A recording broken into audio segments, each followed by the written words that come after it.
ក្នុងប្រទេសរបស់ស្ដេចសៀមគឺប្រទេសកម្ពុជាយើងជាចំណុះរបស់វាដែលអ្នកប្រវត្តិសាស្ត្រតែងនិយមហៅថារដ្ឋស៊ូយឬសាមន្តរដ្ឋរដ្ឋាភិបាលសៀមក្នុងរជ្ជកាលរាមាទី4មិនសប្បាយចិត្តនោះឡើយក្រោយដឹងថាព្រះបាទនរោត្តមបានចុះហត្ថលេខាលើសន្ធិសញ្ញាថ្ងៃទី11ខែសីហាឆ្នាំ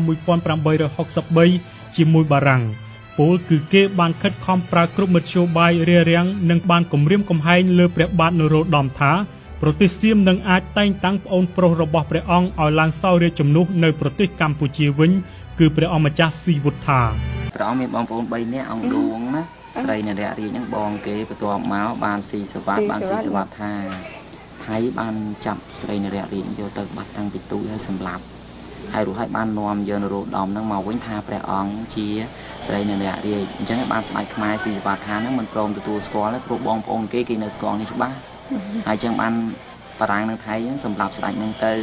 ហើយបានខ្មែរមកព្រមឲ្យនរោត្តមឡើងក្រុងរាជបានគេដើរស្វែងរកស៊ីសវត្តហ្នឹងស៊ីសវត្តហ្នឹងកំពុងរែកទៅថ្នោតជួយលក់ហ្នឹងឯងចាំតែរឿងនេះរឿងអាចកំបាំងហើយបានខ្មែរយើងហ្នឹងលើព្រះអង្គឲ្យឡើងក្រុងរាជអញ្ចឹងនរោត្តមក៏ដាច់ទៅនរោត្តមមិនមែនស្ដេចខ្មែរទេ